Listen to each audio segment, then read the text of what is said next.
Parmi les bienfaits d'Allah et sa bienveillance dont il fait grâce à ses serviteurs, figure la légifération dans la religion d'actes par lesquels ils obtiennent une bonne récompense, une immense rétribution, la purification de leurs âmes et la santé de leur corps.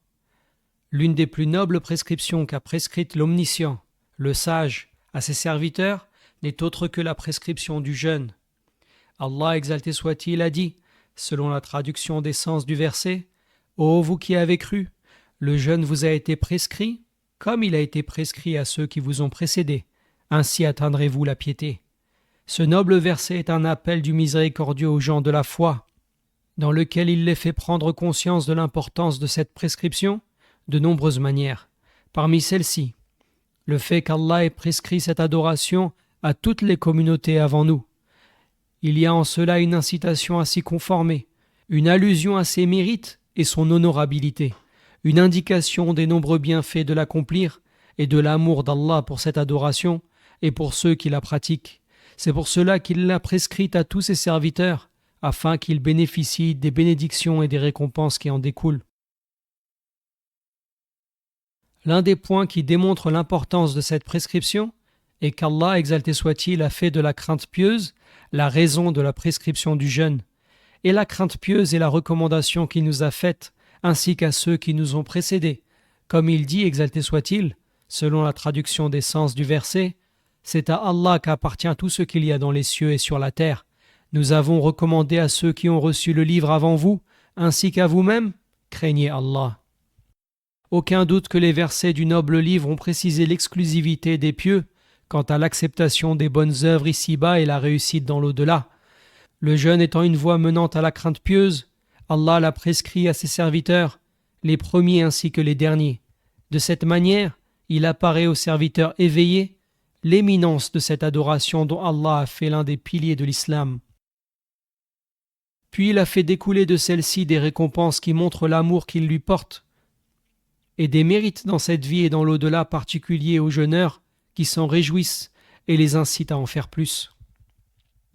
Certains de ces mérites ont été dévoilés dans le fameux hadith divin qu'a rapporté le premier des transmetteurs et le plus digne de confiance d'entre eux, éloge et salut d'Allah sur lui, de ce qu'a dit Allah, « Toutes les œuvres du fils d'Adam lui reviennent, sauf le jeûne, il est à moi, et c'est moi qui le rétribue. » Puis il dit, éloge et salut d'Allah sur lui, « Le jeûne est une protection. Lorsque l'un d'entre vous jeûne, qu'il ne profère pas d'obscénité et ne hurle pas. Et si quelqu'un l'insulte ou cherche l'affrontement, qu'il dise « Je jeûne ». Par celui qui détient l'âme de Mohammed dans sa main, l'haleine du jeûneur est plus agréable à Allah que l'odeur du musc. Il y a pour le jeûneur 2 moments de réjouissance.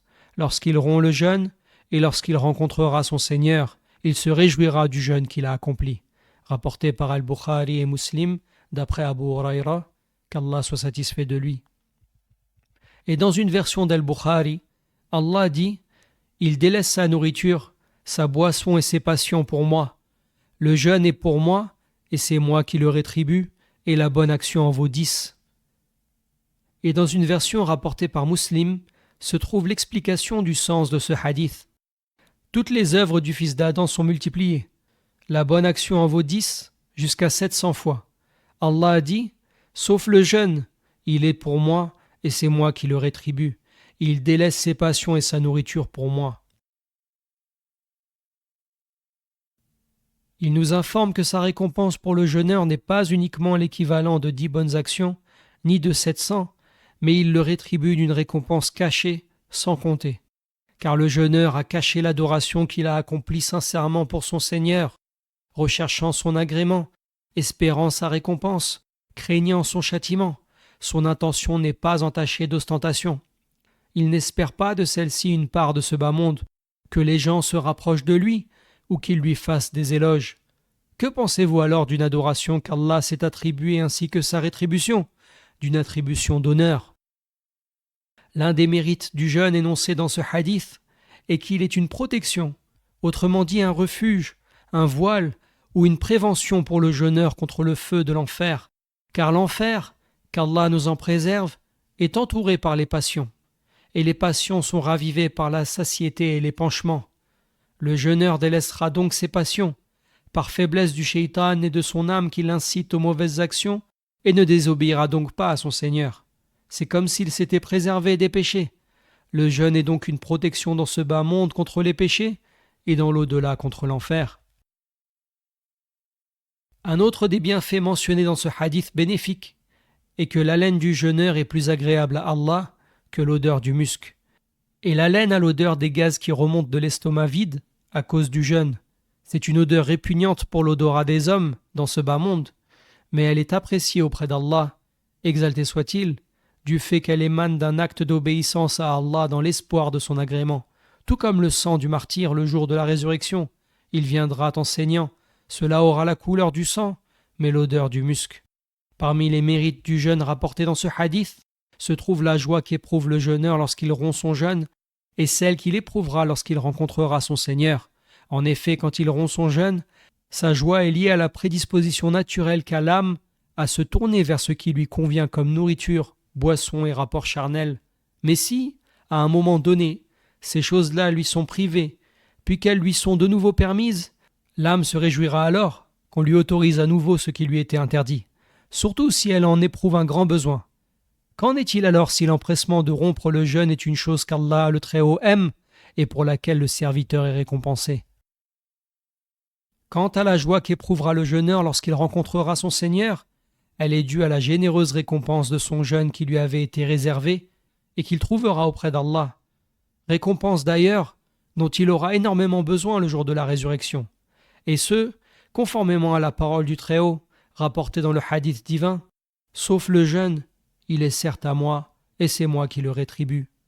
L'indécence de ce hadith est qu'il est impossible pour quiconque de récupérer une récompense qui a été fixée pour son jeûne.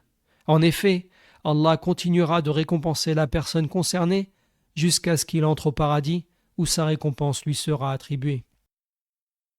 L'un des mérites du jeûne est l'exclusivité de l'une des portes du paradis pour les jeûneurs et par laquelle eux seuls pourront entrer. C'est le véridique, reconnu pour son honnêteté, éloge et salut d'Allah sur lui, qui leur annonça cette bonne nouvelle en disant « Il y a au paradis une porte appelée Ar-Rayyan. Le jour du jugement, seuls les jeûneurs l'emprunteront. On appellera « Où sont les jeûneurs ?» Ils se lèveront, et personne n'y entrera à part eux. Une fois entrés, on la refermera, et plus personne ne pourra y accéder. » C'est un hadith qui est rapporté par Al-Bukhari et Muslim d'après Sahl ibn Sa'd, qu'Allah soit satisfait de lui. Parmi les grands mérites du jeûne, il y a le fait qu'il implique l'absolution des péchés de celui qui aura jeûné le Ramadan en reconnaissant son caractère obligatoire et recherché la récompense par son jeûne.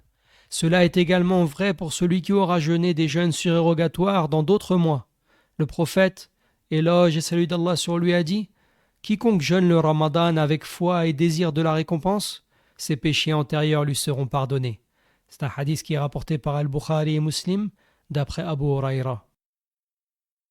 Il est également rapporté dans les recueils authentiques d'Al-Bukhari et Muslim, selon le hadith de Hudhayfa ibn al-Yaman, qu'Allah soit satisfait de lui, que le prophète, éloge et salut d'Allah sur lui, a dit « Les tentations auxquelles l'homme fait face dans sa famille, ses biens, envers lui-même, ses enfants et son voisin, sont expiées par le jeûne, la prière, l'aumône, l'ordonnance du convenable et l'interdiction du blâmable. » Le hadith signifie qu'en général, l'individu est tenté et éprouvé par ses biens, ses enfants, lui-même ou ses voisins, il néglige de leur donner leurs droits, ou il le distrait de l'obéissance à Allah. Ainsi, si cela devait arriver, le jeûne est alors pour lui une expiation. Comme il est nécessaire que le serviteur bienfaisant préserve son adoration de tout ce qui peut l'annuler ou diminuer sa récompense, tout comme il est nécessaire qu'il en obtienne la récompense, qu'il goûte à sa saveur et en atteigne les finalités, la personne qui protégera le plus son jeûne est celle qui préservera le plus sa langue, qui obéira le plus à son Seigneur et qui délaissera le plus ce qui ne la regarde pas. C'est pour cette raison que le compatissant envers sa communauté, éloge et salut d'Allah sur lui, a dit que celui d'entre vous qui jeûne ne dise pas d'obscénité ni n'élève la voix. Il dit aussi « Quiconque ne délaisse pas le mensonge, sa mise en pratique et l'injustice, Allah n'a nul besoin qu'il délaisse sa nourriture et sa boisson. » Rapporté par Al-Bukhari d'après le hadith d'Abu Huraira, qu'Allah soit satisfait de lui. Il y a dans ce hadith une preuve évidente qu'Allah le Très-Haut ne veut pas que le jeûneur se contente de délaisser ce qu'Allah a permis à ses serviteurs, comme nourriture, boisson et actes charnels. Mais il veut de lui qu'il délaisse également tout propos illicite à l'instar du faux témoignage, du mensonge, de la médisance et du colportage, mais aussi de tout ce qui entre dans le mensonge, tel que la fraude dans la vente et les transactions, le regard prohibé, mais également toute insulte, diffamation et propos obscènes et vils. Quiconque délaissera tout cela lorsqu'il jeûnera aura alors concrétisé ce qu'Allah a voulu en prescrivant le jeûne.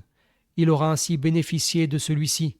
C'est ainsi qu'il deviendra pieux, que son âme se purifiera, que ses membres accompliront ce qu'Allah aime, que son âme se conformera à ce qui le satisfait, qu'il goûtera à la saveur de l'adoration, qu'il aimera et prendra plaisir à l'accomplir.